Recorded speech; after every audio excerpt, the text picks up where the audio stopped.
Hello guys, today we will discuss about 25 expected MCQ questions of macroeconomics। जैसे कि पहले हमने माइक्रो इकोनॉमिक्स के 25 क्वेश्चंस MCQs किए थे, अब हम मैक्रो इकोनॉमिक्स के 25 एक्सपेक्टेड MCQs देखेंगे। तो शुरू करते हैं, उसके अकॉर्डिंग आज हम अपनी प्रिपरेशन देखेंगे। तो हमारा फर्स्ट क्वेश्चन है, which is not used measurement of price in India. तो इन्फ्लेशन को मेजर करने के लिए कौन सी जो प्राइस इन इंडिया नहीं होती। तो first option wholesale price index, second consumer price index, C GDP deflator, purchasing power parity index. तो फ्रेंड्स, इसके अकॉर्डिंग तो हमारा जो ऑप्शंस है, तो right answer purchasing power parity index, तो जो कि इन्फ्लेशन को मेजर करने के लिए इंडिया में यूज नहीं की जाती। Question number 2, according to Keynes aggregate consumption is the function of. तो केन्स के अकॉर्डिंग जो कंजप्शन का फंक्शन है वो कौन सा होगा।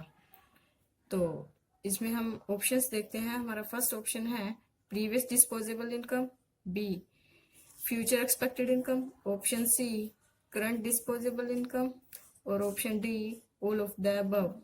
तो इसके अकॉर्डिंग जो हमारा राइट आंसर है, तो राइट आंसर होना चाहिए current disposable income, option C. तो क्वेश्चन नंबर 3 है, according to James durable individual consumer consumption pattern is, choose the correct alternative. तो जेम्स ड्यूरेबली के अकॉर्डिंग इंडिविजुअल कंजप्शन पैटर्न क्या होता है। तो इसमें हमें 4 अल्टरनेटिव दिए हैं, जिसमें से हमने चूज करना कौन सा है। सबसे पहले consumption pattern is reversible, second है consumption pattern is irreversible, statement third है कंजप्शन पैटर्न इज इंटरडिपेंडेंट, और फोर्थ है कंजप्शन पैटर्न इज इंडिपेंडेंट। तो हमारे ऑप्शन है, पहले है only 2, option B 1 and 2 are true, और सी 2 और 3 आर ट्रू, और D 2 and 4 are true.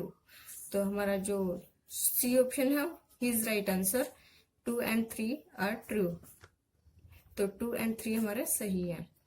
Question number 4, according to classical saving is a function of. तो क्लासिकल सेविंग जो फंक्शन है उसके अनुसार क्या आएगा हमारा। तो इसमें हमारे ऑप्शन है income, rate of interest, consumption, investment. Right answer is right rate of interest, B option is right. Question number 5, multiplier is the ratio of. जो मल्टीप्लायर है वो किसकी रेशियो है। Option A change in income, change in saving, change in income, change in investment, option C change in capital, change in output, और option D change in money income, change in real income. तो इसके according तो multiplier का जो ratio है वो है option number B, change in income, change in investment. Question number 6, marginal efficiency of capital determined by. जो मार्जिनल एफिशिएंसी है वो कैपिटल की कैसे डिटरमाइन की जाती है। Option A expected investment and supply price, option B expected yield and supply price, option C expected investment and market price, and option D expected yield and market price. तो इसमें हमारा जो right answer बनने वाला है वो है B, expected yield and supply price. तो नेक्स्ट क्वेश्चन है, in a Keynesian consumption function, Keynesian consumption function है उसमें क्या है, long run APC and MCP will be. तो लॉन्ग रन में एपीसी और एमपीसी का रिलेशनशिप बताना है। APC is more than MPC, option B MPC is more than APC, option C APC is equal to MPC, and option D वो है none, कि इनमें से कोई भी नहीं। तो इसके अकॉर्डिंग राइट आंसर आएगा हमारा C, APC is equal to MPC, और शॉर्ट रन में APC is more than MPC से होती है ज्यादा। Question number 8, if the value of MPC is 0.4 then multiplier will be. तो जब एमपीसी की वैल्यू 0.4 है तो मल्टीप्लायर क्या होगा। तो इसके अकॉर्डिंग जो हमें जो है फॉर्मूला पता होना चाहिए। तो इसके अकॉर्डिंग जो हमें अगर फॉर्मूला पता होगा तो इसका आंसर हमें जल्दी से पता चल सकता है। तो इसके अकॉर्डिंग जो हमारा राइट आंसर बनने वाला है वो है ऑप्शन बी 1.66। जो इसका है वो हम फॉर्मूला देख लेते हैं, k is equal to 1/1 - 1 MPC। तो अगर ये फॉर्मूला पुट करके देखेंगे तो हमारा जो राइट आंसर आने वाला है वो 1.66। Question number 9, according to Keynes employment is a function of. Option A wage rate, option B income, option C saving, option D investment. तो केन्स एम्प्लॉयमेंट के अकॉर्डिंग जो फंक्शन है वो है हमारा ऑप्शन बी इनकम। तो केन्स एम्प्लॉयमेंट फंक्शन का जो है वो है income. Question number 10, according to QTM main determinant of supply of money is. QTM में मेन डिटरमाइंड सप्लाई का मनी से क्या है, मेन डिटरमिनेंट्स बताना है। तो इसमें है हमारा तो क्लासिकल इन्फ्लेशन थ्योरी का जो पार्ट है उसी में है ये। तो उसका जो है उसके जो ऑप्शन दे रखे हैं वो है, तो प्राइस सप्लाई को कैसे डिटरमिन करेगा। तो उसके पहले ऑप्शन है price level, second output level, third option level income level, D investment level. तो राइट आंसर आएगा प्राइस लेवल। जो हमारा क्वेश्चन नंबर 11 है वो है question number 11, who consider transaction demand of money is inflation by rate of interest. जो rate of interest है उसकी ट्रांजेक्शन डिमांड ऑफ मनी को कैसे इन्फ्लुएंस करता है। तो केन्स के अकॉर्डिंग जो ट्रांजेक्शन डिमांड है मनी की उसको रेट ऑफ इंटरेस्ट कैसे इन्फ्लुएंस की जाती है। तो इसके ऑप्शन है केन्स, बी टोबिन, सी बोमोल और डी है सैमुअलसन। तो इसका राइट आंसर क्या है, जो कि हमने पहले ही बता दिया है, वो है Baumol, option number C. Question number 12 वो है the negative relationship between the real GNP and change in unemployment rate defined as. तो नेगेटिव रिलेशनशिप बताना है real GNP and change in unemployment rate. तो उसमें हमने नेगेटिव रिलेशनशिप बताना है। तो ऑप्शन है natural rate of unemployment, option B Okun law, option C Philip curve और ऑप्शन डी ग्रेशिम लो। तो इसमें जो हमारा राइट आंसर बनने वाला है ओकुमला। और नेक्स्ट क्वेश्चन है हमारा what is true regarding Philip curve. Philip curve के रिगार्डिंग हमें क्या सही है। Option number 1 price expectation are static, option B price step are not adaptive, option C are adaptive और option D both A and B. तो इसका जो Philip curve के रिगार्डिंग अगर हम देखें तो ट्रू स्टेटमेंट क्या बनती है, वो है option D both A and B, कि ये स्टैटिक और नॉन अडेप्टिव दोनों ही। प्राइस एक्सपेक्टेशन इसमें स्टैटिक और नॉन अडेप्टिव नहीं होती, स्टैटिक होती है जबकि नॉन अडेप्टिव नहीं होती। क्वेश्चन नंबर 14 में RBI can vary CRR between.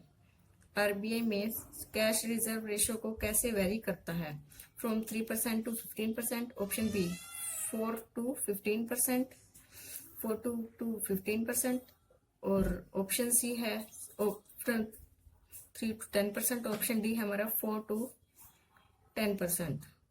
तो RBI जो CRR की वेरी करता है वो है फ्रॉम 3% to 15%। तो इसमें जो है मिनिमम वो 3% कर सकता है और मैक्सिमम जो है वो हमारी 15% जाएगी। 15 what is the highest domination of Indian currency. Indian currency में हाईएस्ट डिनोमिनेशन क्या होगा। तो इसमें तुम्हारा पहला ऑप्शन है ₹2000, ऑप्शन बी ₹1000, ऑप्शन सी हमारा 10,000 और ऑप्शन डी है हमारा 5000। तो जो highest denomination of Indian currency है, तो ये वेरी इंपॉर्टेंट क्वेश्चंस है। इसमें क्या है highest denomination of Indian currency, वो है हमारी ₹10,000, जो option C is the right answer. जो RBI है वो हाईएस्ट कॉइन को प्रोड्यूस करता है जिसमें ₹10,000 जो है हाईएस्ट डिनोमिनेशन जाता है। Question number 16 LM curve is depend upon.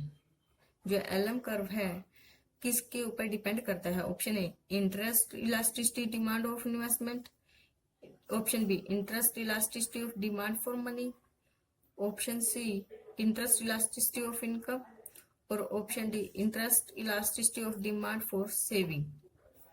तो जो एलएम कर्व है जो वो किसके ऊपर डिपेंड करता है, वो हमारा राइट आंसर है B, interest elasticity of demand for money. उसके बाद 17, if LM curve is more elastic, अगर एलएम कर्व जो मोर इलास्टिक होगा, फ्लैट होगा, then fiscal policy would B.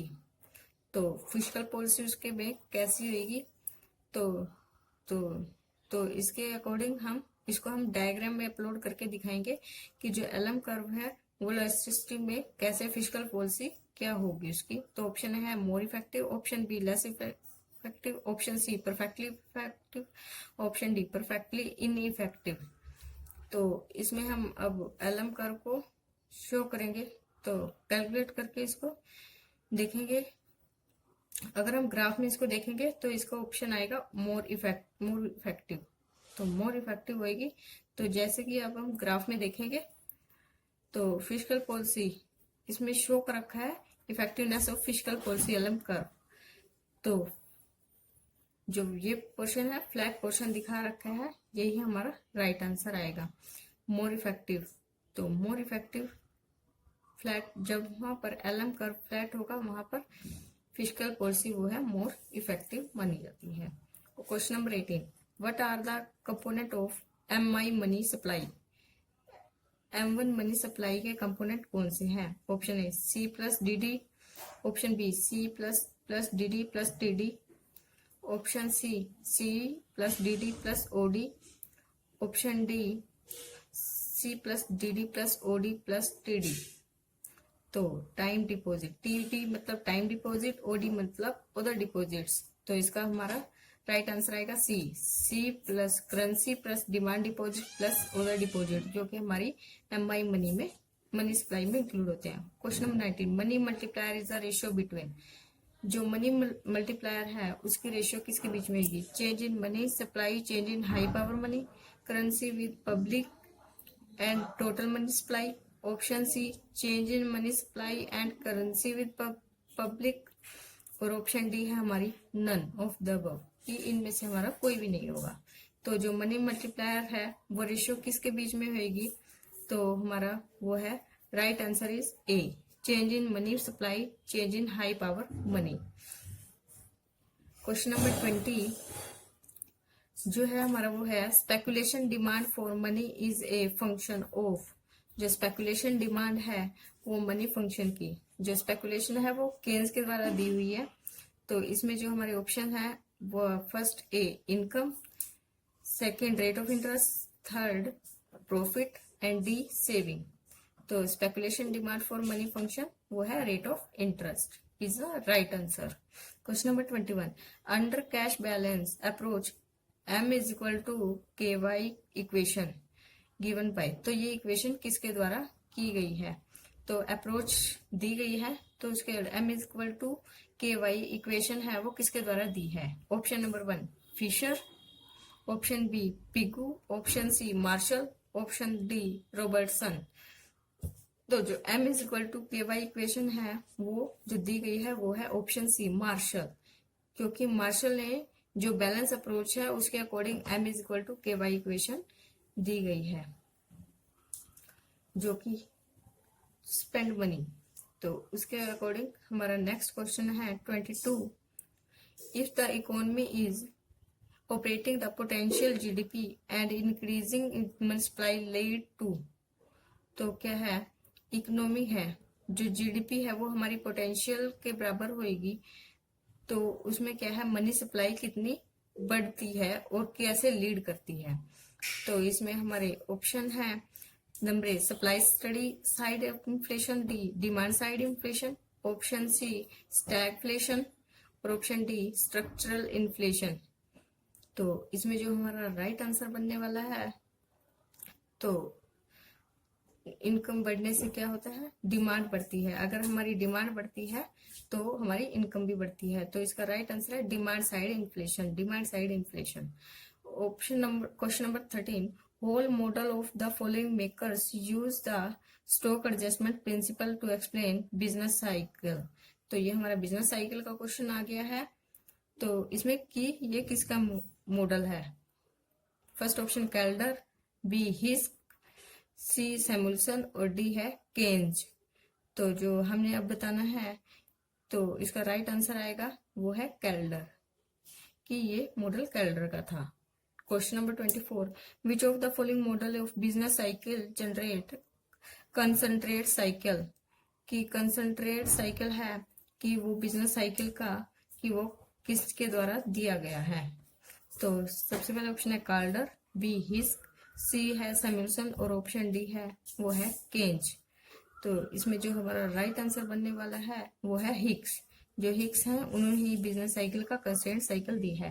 Question number 25, which of the following is the include the capital account of BOP? Capital account of BOP, capital account of BOP. तो capital account of BOP में कौन कौन सी हमारी statement आएंगी? सबसे पहले foreign direct investment, option B foreign institutional investment, और हमारी स्टेटमेंट थर्ड है रिमिटेंस। तो हमारे ऑप्शन दे रखे हैं ओनली 1, ऑप्शन बी में ओनली 2, ऑप्शन सी में है बोथ ए एंड 2, और ऑप्शन डी में है हमारा बोथ 2 एंड 3। तो इसके अकॉर्डिंग अगर हम देखें कि कैपिटल अकाउंट ऑफ बीओपी में हमारी स्टेटमेंट कौन सी ट्रू है, तो हमारी 2 स्टेटमेंट ट्रू हैं, वो है फर्स्ट एंड सेकंड।